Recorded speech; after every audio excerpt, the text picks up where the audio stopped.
Hello and welcome to the Voice of Intuition podcast. My name is Susan Jane and I believe that trusting your intuition is the best way to live your life with meaning and purpose. Each week you will hear about how you can connect, develop and trust your intuition through the wonderful array of guests we have on the show and my own personal experiences. Join me to understand how your intuition can guide you towards a life full of meaning and loving purpose.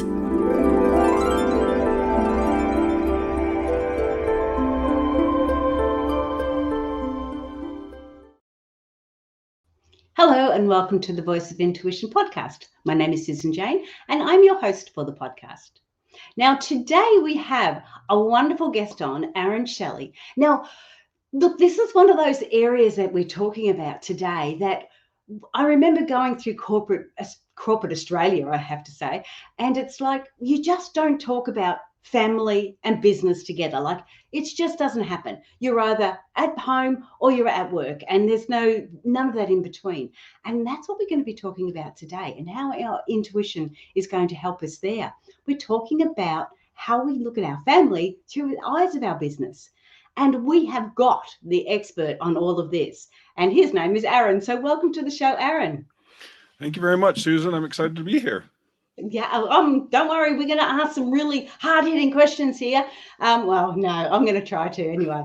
But the first thing I want to do is get an understanding of who you are and how you got to where you are. Like, how come you decided to go and talk about family and business? But let's start from the start. Where were you and how did you get to where you are? Where was I? I started out my education in mechanical engineering. I did that, and then I kind of got frustrated with just the engineering and business integration. It didn't seem very good to me. So then I went and learned about business, got an MBA, and my wife and I, after the MBA, we decided to run an Irish dance business. I don't know if you're familiar with that, river dance. And so we had that business running in the background of the rest of my career. But then I worked for a number of smaller companies, and I worked for ancestry.com. And then I worked at a startup. And then I went to, I had this place where the startup didn't work. And then I was in a consulting phase where I was helping a guy write a book on entrepreneurialism and family. And I was just trying to help him. I thought I had come up with a better model than the one he was using. And so I decided to write about 50 pages of it, give it to him and say, hey, use this in your book. And he said, no, that's your book, not mine. So I didn't really ever want to write a book, but I just kind of followed the path that I thought felt good at the time. So I kind of wrote the book, had it almost done in about 2018, and then had an opportunity to work as a tech executive in a startup space where we helped contractors run their businesses. That lasted until just last year, in which case I had a time to step back. We took about 54 million in funding, and then I was able to, exit and then get back to the thing that I thought was very important, which is, working with families and how do we help those? Because I think family is really the pillars of our society. So the better we run our families, the better we're going to run our societies, and the more happy we're all going to be collectively. Okay, so you've gone through all these different stages, and I do know river dancing, and I used to be a dance teacher 100 years ago. So I'm really with you there. But so when we're looking at you're looking at businesses and families, are you looking at running the family similar to how you would run a business, or are you looking at how you're living your life in your business and how that affects your family? Like, how is that connection between the two? Yeah, they're both connected, very strong. And I would say, I'm not saying to you can't fire. I mean, you can get a divorce from your spouse. You can't fire your children. But when you look at a business, most businesses are kind of trying to look ahead a few years. Well, what are we trying to accomplish? What is our mission? What's our goal? And then you look at your yearly level, and then you'll break it down into quarters, and then you'll have a lot of these structural things that help you go about accomplishing your goals.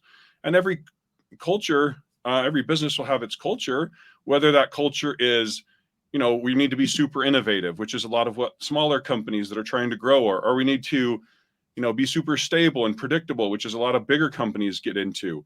And so every company has kind of its own feel of what it's trying to accomplish. And every family has its own ideas of what it's trying to accomplish. And it just uses a lot of these structures to align your, as I call it, the business model. But what is your strategy, your structure, and your culture? If you align your business model in your business or in your family, then you just get the results you want much more easily. Whereas if you ignore pieces of it, you just don't get very good results, and you often end up with fights, conflict, those type of things. I really like that. I think that's a great idea. And the thing is, if you're running it not the same as a business, but you're looking at some of those models in the business and you start to put that towards the family, one of the biggest things that you're saying is that you're actually revisiting it every year or every quarter or and you're actually connecting with your family in a manner that they are allowed to connect back to you as well, which is really brilliant, because too often it's like you just let the family be the family, and that can be challenging in some families. So how did you start to, I would imagine you've implemented this because you have written the book, you have to implement it. How do you go about implementing? Like, what are the steps? You've got me intrigued, Darren. You've actually got me really intrigued. I want to know. Well, so if you look at those core places of your business model, your strategy, it's if you look at just your personal, every person has their own kind of business model. And then as you expand and you add other people, you get married, or you stay with your family and you continue to work together, you're kind of expanding that group that you're working with, just like a business. And the first part of that is, what are you trying to accomplish in your life? What do you think your mission is? And I think the mission expands. All businesses that I've been with, when they're very small, their mission is really like, I just need to survive. Like, we need to make enough money in the business so that we can survive. And if we don't, we're going to go out of business. And I think it's very similar when we're in our early parts of our careers and early parts of our married life. You're just like, we need to survive. I need to find out, where am I going to work? What industries can I work in? What am I going to make? Where am I going to make money?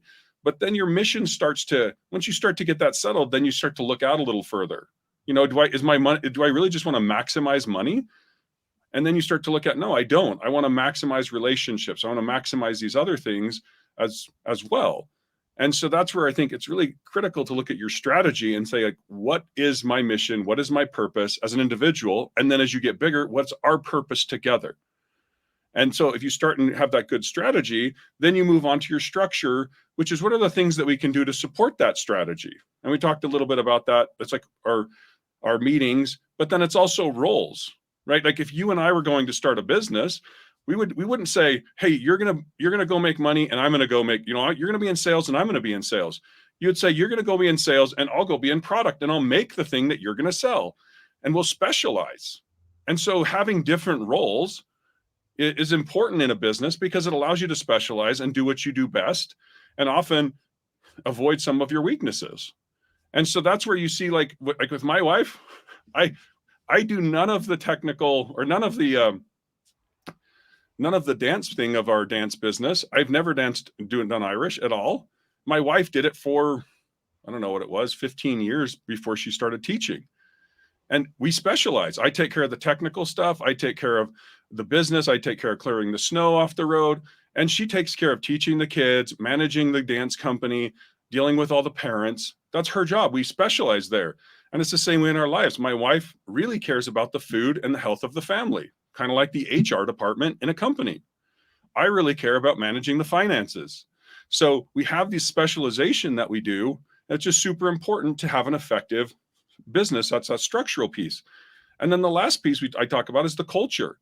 If you're in a high growth business and you really want to push, your culture is going to be about learning, buying new books, getting new ideas, being really open to new experiences. If your purpose is, less aggressive in terms of what you're trying to do in a business, then you're going to be like, it's more about stability, making fewer mistakes. Like, if you're in a medical field, you don't really need to be super innovative and make a lot of mistakes. If you're in a doctor making an operation, you in fact want to make few mistakes and kill fewer people. So the culture depends a little bit on what your mission and goals are. But if you can get those three things aligned with yourself and then also with your spouse, then, I mean, like, if I give you another example, I take care of the outside of our house mostly. That's my responsibility. She'll help me, but I take care of it. So when the house is leaking, like it did one fall, when the rain is coming into the house, I'm the one up on the roof trying to get everything secured so that we can take care of the leak. But then if you look at the inside of the house, making sure that it's clean, a lot of the decorating decisions, that's my wife. And so finding someone who's very complementary in your family is very important. Finding someone who's very complementary in your business is also very important. A lot of times you see people who want to do the same, like a lot of times you'll see women like, I want to be the breadwinner. I want to go out and do that. And then there's a guy like, well, I'm going to go be the breadwinner. I'm going to do that. You're like, well, who's going to have time for the family? Who's going to have time to have children? Like the man's like, I just can't have the children. So if we both are, if the girl really wants to do that, the guy might go, you're not the right person for me. It's not that you're not great, you're not lovely, beautiful, whatever, but we're not going to make a good business. And so that's where I think that we can take advantage of a lot of the business thinking. It's not trying to say everything in the family needs to be like a business. It's just using those same ideas. Like if you're going to start a family and the guy is like, I want to be super an executive and spend all my time doing these type of things. If you have a wife who wants to support that and she can, and also have children, then you can also be like, oh, okay, this is going to work together. There's just a lot of logistics that help there. Does that make sense? Yeah, I get where you're coming from. One of the things that I would probably question is that that's in a generic relationship. So if you're looking at a generic relationship like that, that's fine. What happens when it's same-sex relationships? How does that work? Well, that's where you get more complicated often, because you don't have the specialization naturally. I mean, I have a brother who's in that kind of space where he's trying to figure it out, and it becomes very difficult because you're going, well, if we're in a same-sex relationship, what is our purpose? They often can't have children, or it becomes very expensive to have children. And so then they're like, well, we have to build up a lot more money. We have to do a lot more of those things. But I've seen a lot of times where they're like, they don't have these children that really pull them together often. I mean, I had a friend I managed in one of the businesses. He and his partner had 3 children, and he was like, oh, they're my kids. And then the relationship kind of fell apart. And it's like, well, these are my biological kids. They're not yours. And so then the relationship disintegrated. So I think it can often be difficult where you don't have the children as kind of a pull, kind of magnetism holding the couple together, because I think biologically we're very driven to support our children. And if you actually look at the data, in our biology actually changes as men and as women when we have children. So if you don't have that biological shift, then it can actually change, or you won't be making the decisions that you otherwise would be. So you're saying that sort of you make different decisions, or are you? Okay, so you're making different decisions. But then when you're looking at it as a family concept, when we're looking at it in a business family concept, how do the children, are they like staff? Are they like referred to as sort of staff in the fact that you've got the CEO and the CCO or type thing, you've got that the husband and wife, and then you've got the children. Well, are they classed as staff? How does that work? How does it look? Yeah, I think a little bit.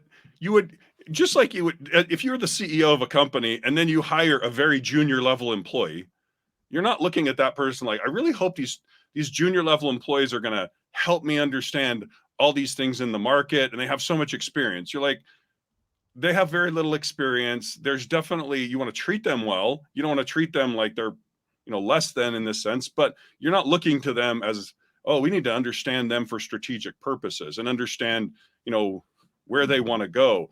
I think it's a lot around just as a group, like we are all in this together. So with my children, I look at it and say, I'm in there, I'm trying to help them be as successful as possible. So I had my one daughter, I have 4 children, 3 daughters and a son. And my daughter, she's doing nursing. And it was me saying, where are you going to be more successful? How do I invest in I spent money and I spent my time, helping her get the correct credentials, helping her go through college, because for the family, I'm like, how do we expand the family's resources? How do we expand the family's knowledge? How do we expand the skills and abilities of the family? Because I think it's not, I don't really look like we like the way that people have kind of, you get married and then you spin off from the family and then everything's done on your own. I made a lot of really stupid decisions because I didn't take advantage of the expertise of my parents or my in-laws in some investing I did, or in some of the parenting that I did. I mean, I tried to take advantage of some, but there were just still some opportunities that I would have been able to get a lot of value from them from. But isn't that part of our learning experiences though? Isn't that part of us, how we learn and how we grow and how we develop? If we take on board what everybody else is saying and what everyone else is doing, are we actually living our life, or are we living their lives? Well, I think there's an interesting place where we often look at this from this especially in the United States. If you look at us culturally, we're very independent. I think Australia is very similar, right? We're these independent people. Independence is highly valued. But then you start to look at it and you go, well, are we not, like, we affect each other? If I all of a sudden go to prison, then it makes my children's ability to find a spouse more difficult, right? If I have more resources and I have more ability to support my kids while they're going through their college careers, or while they're buying houses, doing certain investing, then I can actually make them more successful. So I think we've gone into this area where we've kind of unnecessarily decoupled a lot of families where we could get more value out of them.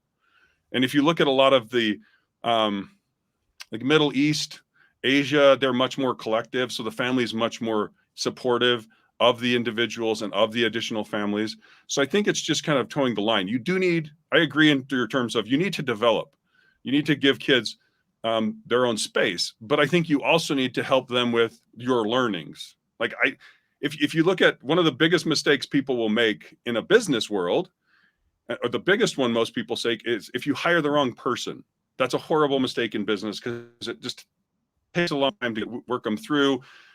It's not good for them. It's not good for you. But then if you look at when you're trying to get married, a lot of people just like, when I got married, it was like, go get married. Like, how should I think about this? I didn't have what I was trying to do very much. I had my religious group that I was like, well, I probably want to marry within that, but I didn't know how to filter for that. Whereas if you look in the business world, we have so much stuff on, how do you find the right people? What values are you looking through? How are you interviewing them? There's all sorts of things like that I think can be useful in your family. Because I think if you want to go live like a very entrepreneurial life, you need a spouse who's going to be able, who will deal with that level of instability. On the other hand, if you want to have a very stable life, like I've seen people who don't want to travel, and then you need a wife or a husband who's going to support that. And if you get someone who's like, man, I'm so cooped up, I want to go travel the world, and their spouse is like, well, I don't want to travel at all, then it just creates this, in my opinion, unnecessary friction. So it's a lot about, if you can go through your personal values and understand your culture and understand your personal mission, then you can start to say, well, what person or what type of person would be okay and be happy with this, with me as a spouse, and then happy with that life. I have a great friend who, his wife, the CEO, he was a CEO, built this great company, and his wife, they didn't pay the mortgage for 6 months. She got a job just to support, just so she could have health insurance. She was just able to deal with a lot of these issues. Her power got turned off at different points, like making it work, because there was so much instability, because the entrepreneurial life is that way. But then I've seen other spouses where they just get divorces because they hate that. So, but the way you're talking though, it's like you're not talking sort of family so much as you're talking about relationships. So before you go into that relationship, look at it like a business sort of sense, in the fact that are you ticking all the right boxes? Are the boxes being ticked that need to be ticked to create a successful business? So you're looking more at relationships rather than the family. Well, I kind of look at, to me, like the relationship is the base level of family, right? If you and your spouse can't keep it together very well, then bringing more kids into it just creates more chaos. If your value set is super conservative and your spouse's value set is super liberal, then when the kids start to get around, then all of a sudden you often find a lot more conflict. Well, should we teach them these principles or should we go this direction? So there often becomes a lot of conflict. So yeah, in the relationship, there's definitely some issues there, but then that's the core of the family. It's kind of like the founders of a business. You know, if the founders of a business are fighting, it's bad for the whole business. Even if, and I've seen some where you have people yelling at each other and you're like, well, you're making money, but people don't want to be part of this business because there's the friction, the conflict is just so heated. And so that to me is where it's a lot more about getting yourself on the same page and getting your goals on the same page. Because if you and your spouse, I mean, my spouse and I, we didn't do a whole lot of traveling until we had got ourselves fully out of debt. And my home at different points, I think a lot of people would have been like, well, I mean, we didn't have air conditioning. We had a swamp cooler, which is much less comfortable, especially when it gets up into the high temperatures. And yet my wife was like, yeah, it's fine. Just what we deal with. And so I've seen it where my wife has been a great support for me in my business expertise. And I've been a great one for her in our family business, the Irish dance business that we run. So it's really about making the core of the business work well before you really start to go and expand that out with a lot of children. And I agree with you. I just feel that with what you're talking about and where you're going is you're still talking about people that are single rather than people that are married. Like if the listeners are listening to this now and they're saying, well, I've already got a family, I've already got children, I've already got a spouse, they may not be happy with how life is turning out. But it's not like you can sort of go, okay, let's cut this and put that aside and put that in the back burner and we'll start again, and this time we'll follow that. If people are in this sort of situation where they are having an issue, how is the book going to help them with that? Yeah, so a lot of it's for you as an individual trying to figure out what your individual purpose is. Because I feel like and I've seen this, a lot of people go to work, but they have no real purpose. They maybe they got married, they have kids, but you go like, so what's your purpose? What's your vision for your life in 5 years or 10 years? Well, I want to be successful and I want to retire. And you go like, why? Like, what's the purpose of retirement? Well, it just means not working. And everyone told me that was the goal. And so it's really like you as an individual. I've done some of the worst jobs. I mean, I've washed dishes, I've cleaned toilets, but all those things were on the trajectory of things I wanted to do or helping me become what I wanted to do, whether it's going through college, getting my MBA, growing the business, all of those things, they all like, there's always pain and I guess suffering, or I don't know if suffering is the right word. There's always issues. It's always hard when you're trying to go through life. And if you don't have a clear purpose for yourself, it's rough. And so I think a lot of people, sometimes they're in relationships and they really don't even have their purpose. And if you have no purpose, even if you had a great job that supported what your purpose could be, you can still be miserable. And so a lot of it's you as an individual and then you as a family coming together and saying, what are we together trying to do? And this is not a trivial exercise. It actually takes a good chunk of time because so many people have just kind of been on autopilot. Like, okay, I go get married, then I have children. It's like, but what is it you're trying to accomplish with yourself? What does a fulfilling life look like for you? And I think you can listen a little bit to your intuition, like, well, what about this direction? That's how I did with my children. Like, what profession would you want to do? And listen to, like, does that feel good to you or does it not feel good? I'm going to go into computer science. I talked to my daughter and she was like, yeah, maybe I'll do that. And I'm like, are you just doing that because of me? And she's like, yeah. I'm like, okay, you just want healthcare. And then you slowly get into it and you go like, well, her purpose is to, heal people. And that's really what speaks to her. So then every time she goes and works in the ICU is where she's at right now. It's a bad job for a lot of people, but she enjoys it because she's fulfilling her purpose. And so I think a lot of it with people is trying to get together as a couple, if you are married, and go through and say, what is our purpose together? What are we trying to accomplish long-term? Because as you accomplish those things together, that really strengthens the relationships and it puts all of what you could call your suffering or your hardships into context. But if you're just kind of suffering or going through all this hardship, your kids, I had a daughter who just broke her leg skiing, and that's going to cost a lot of money. And then she can't do a lot of the things that she wanted to. Then you're kind of, if you don't have some context in, well, why were we skiing? Oh, it was just for fun. Or was it, no, we wanted to do this as an experience together as a family. There was some chances that it would happen and someone would get hurt, but we were fulfilling the purpose. Then even when those bad things are happening, you have some context to go through them. Does that make sense? Yeah, I get where you're coming from. The other aspect I wanted to say is that you're talking in a sort of a situation where people are more well-to-do than others. So it's great following your purpose, and I get that. And purpose can absolutely change as we grow and develop, and as we get more understanding of ourselves.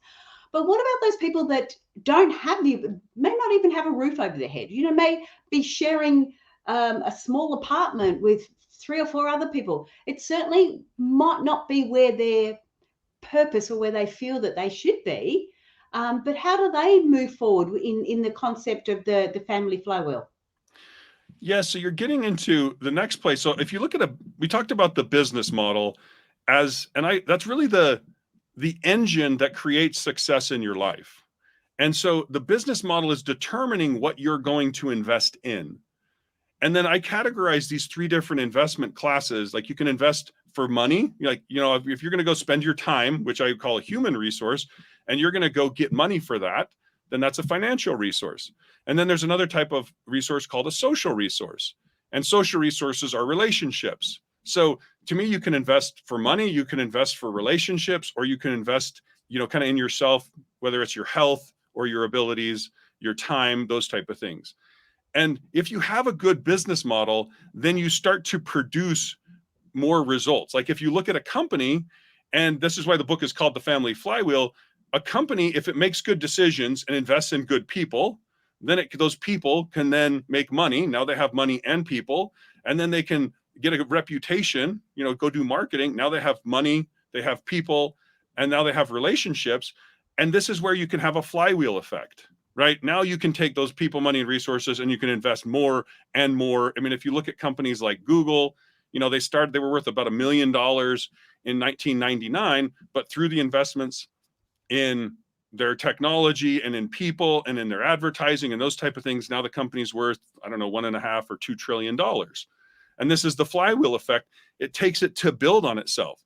So when people are not well-to-do, a lot of times what's happening is they're making what I would call poor investments, right? Are you investing your time in learning? Are you investing your time in relationships or working? What are you investing your time on? Or are you like, well, I just watch Netflix. Okay, well, that's a waste of time. Unless maybe you watch a show with a whole bunch of people, you're developing a relationship there. But if you're looking at how you're investing, your business model is telling you to invest your time, then that will actually make you more successful. That's one of the things where people look at it and they think success is well, if you gave me a lot of money, then I would be rich. Yeah. That's just stupid, because you're like, wealth is not, and there's a story I have in my book of this woman. Her dad died. She was given $20 million when she was 18. However, she didn't know how to use it. Her business model did not tell her what to do. So now she's been through 4 or 5 marriages. She's bought and sold companies. She had to go get a loan from her mom. Like, she didn't know what to do with the money. And that's the problem, is the resources are byproducts of a good business model. The resources do not create a good business model. And so that's really what you see is, if people don't know how to invest for resources, then they're going to continue to be quote unquote poor. Yes. Okay. That now I'm really liking where you're going. Okay. So with it, what you're looking at now is, so it's almost going to the individual first and sort of going, okay, let's build this business model with this individual. So I'm going to start looking at how my life is and everything else, what I am doing, and relate that to your business model. So that gets me back in track. Then we go, okay, let's have a look at partner, spouse, future partner, future spouse, whatever it is. where are they sitting, and are they in line with you, or are you in line with them? Is there a mutual growth as far as the business flywheel goes? Is there a mutual growth with them? And I understand what you're talking about, Aaron, when you're talking about how you're investing your time. It's so important if you invest your time, and you don't want to overload one side and not have the others going too. So when you're talking about investing in finances, it's great to, if you haven't got a lot of money, put a little bit aside in the bank. Start to build up your finances.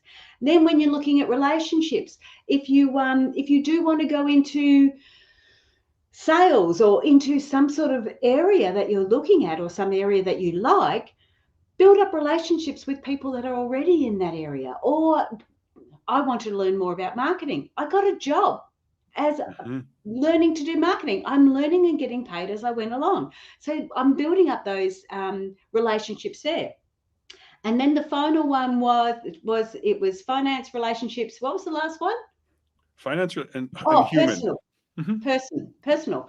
So, and that's all about your learning. And as you were saying, with the woman that got the $28 million, she didn't invest in her personal learnings. She didn't invest in who she was and how she could grow, to be able to use the finances, to be able to, she had the finances. She didn't have to invest in that. She got that, but she didn't have the others in place, didn't have the right relationships for it, didn't have the right understanding and learning. So we bring that down to the individual first, and that's what the book does. And then it takes it one step further. We become who your partner is, whatever that looks like, and you get them on track too, and blending. Then when you have the children, you've got the book there too, to go, okay, how are you involved in this? How do they get ahead? Are they investing in their personal learnings like university? Are they investing in finance? Are they putting money aside? Are they learning part-time work so they know the value of money? And then the last one is, I've lost it again, time. Well, you have human resources, financial resources, and social resources. That's right. Social, yeah, that's right. The other one was their and let's face it, with university and when you're going through those sort of things, you do pick up great relationships. You can have lifelong friends in that area that might not be supporting you financially, and they might not be supporting you in other ways, but emotionally, mentally, they can be a great support. So I really get where you're going with this. I really like how you've structured it and how you've put it together that enables people that are single to look at it, people that are, I'm going to say double, people that are in relationships, and then people with the families and how they can help with that. Is that sort of right? Have I got that concept right? Yeah, exactly. That's the beauty of those different resources. If you understand that, I think most everyone is just equated money to investing. And yet that is not the most important part of the investing that you're doing. If you go to college, you're investing in your skills. You're paying money. You're spending time. Those two resources, you're spending financial resources and that human resource of time to acquire skills. And to your point, also potentially acquiring relationships. And then you take that skill that you've developed and your time again, and instead of spending more time in the university, now you go to a company and you say, I have skills and I have time and I'm willing to trade it for money. And then now you have money. Now you're saying, well, now I have money and I have skills and I have some relationships, but maybe I'm going to invest more in relationships. This to me is where you see a lot of women go into marketing. And that is because marketing is about relationships. Right? It's what is your reputation? What's your brand? And how do you do that? My mom did not, she worked as a school teacher when she was young. And then my dad worked as a professor. Once he got his degree, she stopped doing school teaching. And then she was investing in our community. So when I needed a job, there were so many people. She's like, oh, this person needs a hole dug for a tree. Oh, this person needs some babysitting. This person needs this. It was so much, there were so many connectors because she was investing in all these relationships in our community. And so she had this massive pool of social resources. And if you understand marketing, you understand that even in the business world, it is very hard to value how much those relationships are worth. A brand like Nike, we put it on our financial balance sheet and we say it's worth so many billions of dollars, but it's really a guess because it's hard to quantify. And I think this has been the place where so much of what Western culture, especially in the US, I think Australia's gone a similar way, where we've pushed people like, if you're not investing for financial return, if you're not making money, you're bad. You should be fulfilling it. Go be a big CEO or so, one of those things. But if you look at the family, you're saying, no, maybe the husband or the wife is investing in those financial resources, but now someone needs to invest in the social resources. Because what you find in the social resources, if you do not have good connections in your society, with your community, with your spouse, you start to see a damaging of other human resources. This is your mental health. People feel isolated. People feel sad. People feel anxiety and all these things when they're not connected. So if you lack social resources, it actually hurts your human resources as well. And so this is where I read a book called Rich Dad, Poor Dad, and played a game, Cash Flow, where it talks about this flywheel effect in money. I make money, I buy more assets, I get more income, I make more money, I buy more assets, boom, now all of a sudden I'm wealthy. I tried to play the game. That's why we did the business. I tried to play my life that way. But then I took big risks and I invested in some real estate right before 2008 when there was a big real estate bust here, and I lost $250,000. And then I was like, I put my family at risk. My mental health went to crap. And I said, wait a sec. I did not understand that I was going to be putting these other things at risk when I made these financial decisions. And almost all financial advisors are, well, if the emotional side is difficult, but you don't understand it until you're in it. And now you're like, now I have this debt load. And so after that, I said, my mental health and my spouse's mental health is worth more than making a return, a few hundred, a few thousand, whatever dollars more.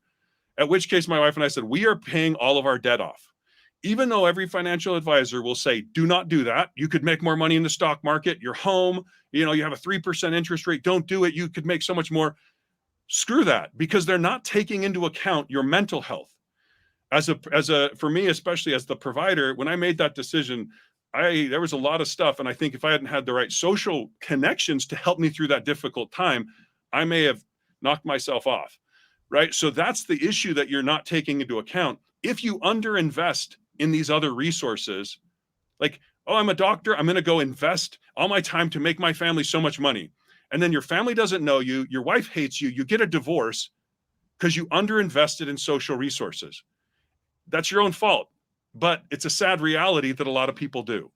And so that to me is I'm essentially trying to expand in the book to make a holistic investing profile that includes social and human resources and doesn't devalue those social resources, especially because so many people are finding themselves doing poorer.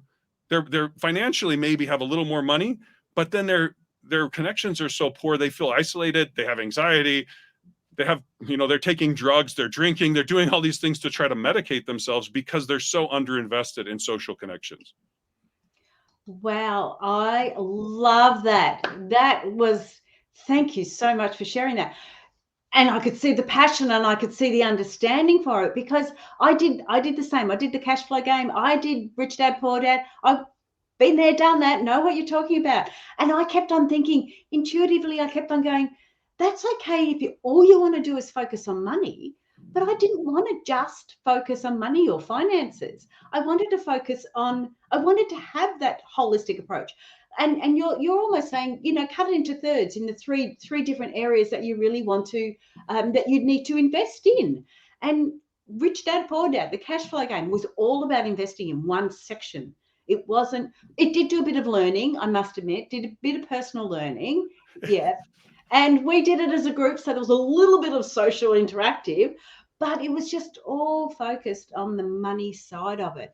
And so you lose contact with the other side of it. With the person I was with then, they weren't into money. They weren't into that side of things. I was going through a lovely big growth period of wanting to know more and that learning period. So I went into that.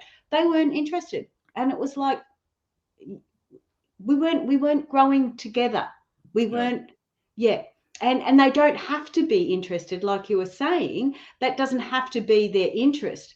but they still have to have an understanding of it, still have to have a learning on it.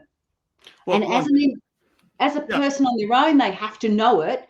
Once you become a group or a couple, then you can allow those areas to wean off a little bit, can't you? Well, and yeah, I love cash flow, frankly. It's my favorite game to play because it teaches so many good lessons. I just think it's a little bit incomplete. And another story that I talk about in the book, which I think illustrates this perfectly, is about Mary Gates. Bill Gates, the founder of Microsoft, his mom and his dad, and how they did it. His dad was a lawyer. The mom got a degree in teaching. She taught in high school, or not in high school, in kindergarten level. And then when she got married to this lawyer, then she had 3 kids. She got out of the workforce, invested in her children and in the family. Her husband also kind of built his own legal practice. Then Mary decided, once the kids got older, I'm going to invest in social relationships. So she started to serve in her community. Well, she was on the board of the University of Washington, and she was also on the board of United Way. Well, the CEO of IBM also happened to be on the board of United Way. And that's one of the most important connections that Bill Gates had when Microsoft was working with IBM. So if you look at Mary Gates, if you were saying, oh, she needs to go back into the workforce, once her kids are done, start working for money again. Well, the dad was making enough money, so then the wife invested in the social connections, and that connection could have been worth $50, $100 billion to Bill Gates. So if you look at that, it illustrates you don't just want to invest in financial resources. Don't just spend your time for money. Even Rich Dad Poor Dad talks about invest in your education. But I think the thing that he doesn't talk about, I mean, he does talk about a little bit on the side, but it's also investing in those connections for yourself and for your community. Like Mary Gates herself, she didn't get this benefit besides her son becoming this massively wealthy person, but she didn't get that directly of, oh, now she's the CEO. It's kind of this generational thing that you often see is like good decisions in one generation then compound into the next generation, which in some ways is interesting because it creates this level of inequality if you keep making generationally good decisions, right? One bad decision in a generation can destroy a whole family, can destroy all your wealth you've built up. But multiple generations can build up massive wealth. So I think it's like, what are you investing? And this is where if you were in a business world, you would say, okay, we need money, but all we're going to do with money is reinvest it to either hire more people or to work on our social connections, our brand, our partnerships, and our other relationships, our sales and marketing. So when you look at it as a family, you should be doing the same thing. Yeah, we want money, but what are we going to use it for? Building connections or building the individuals? Because those two will then put off more resources. So that's why I love that example with Bill Gates' his mom, because most people are like, oh, he was this super great entrepreneur and blah, blah, blah, and super intelligent. And we make up this stupid story without actually realizing the massive investment his mom made that was hard, not on the books, but that actually paid off so fully for him and for the family. Yeah. Wow. That's really cool. Before we go any further, because we're getting low on time, if you want to connect with Aaron and grab the book, it is at the website thefamilyflywheel.com. So you can jump on thefamilyflywheel.com and you can grab the book from there. I love how I mean, at first when you were talking about it, it was like, oh, I don't know, I'm not sure where I'm going with this. I was questioning it. But once we got into it, I understand that you're looking at a business just on yourself, then with a couple, and then as a family. And I love that concept behind it, because even though the family have got all these emotions and everything happening and all these things happening, you break it back down to that basic business concept. It doesn't make it so over the top. It makes it a little bit more logical, even though we get all the emotions that still go with it and all the other stuff that goes with it. It still gives you some logical steps to follow, which I really like. But we are getting really low on time. Any last minute words you'd like to say, Aaron, to the listeners? I would just say a lot of people, as they think through business, they'll be like, it's so cold-hearted and sometimes you fire, whatever. But I've actually seen if you take these principles into your life with your spouse, quite often you have a vocabulary now to appreciate the contributions they're doing, right? Instead of being like, I've seen historically a lot of like men would go to work and then they would come home and their wife would have been investing in the children, investing in relationships in the community. And they would be like, well, what did you do? I made money and you've just been sitting here having a great time, but not being able to understand or talk about the investments they were making. But I think if you look at it holistically, then you can actually have a deeper and richer relationship and a bigger appreciation for the strengths of your partner, because you're like, oh, okay, you went to work and I know work sucks sometimes, but you stayed home with the kids and you did all these things to keep the house running and you had time with your friends, and that sometimes sucks. But we both are in this together and we both appreciate the differences. And that to me is where in business, if you have a good, healthy business, the salespeople love the product people because they know, hey, this person's building and working with computers, and I hate that. I like working with people. So I got to do what I do best. And the person who's working with the technology is saying, I'm so happy that the salesperson deals with people because I hate that, but I want to deal with computers and I love building stuff. So you have this deep, rich appreciation for the differences.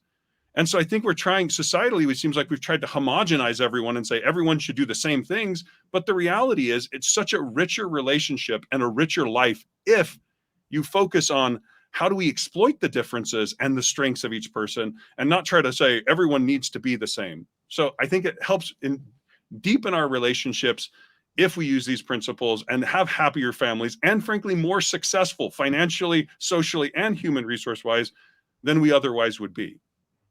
That is gold. Love that. It's respecting the others, it's respecting their powers, and their things as well. That's beautiful. Thank you so much for being on the show, Aaron. Yeah, thank you, Susan. It was a lot of fun. Yeah, that's cool. Stay there. Don't go away. I am just going to do my goodbyes. Jump on the website and have a look. It's thefamilyflywheel.com and have a look at it. Grab the book and just start. Be open-minded. One of the things I've always done with any books, with any podcast, is test the theory. Jump on, have a look, test his theory, because I reckon that's going to work. And it's not about being cold hard, like you said. It's about understanding who you are and what you like. Then understanding your partner and where you can actually really excel. If everybody's doing the dishes, then the lawn mowing isn't going to get done in your home. So we've got to make sure we can move those around. And I reckon this book will do that. So jump on and have a look. But that's it. That's all we have this week. I will see you next week. And I will say bye for now. See you later.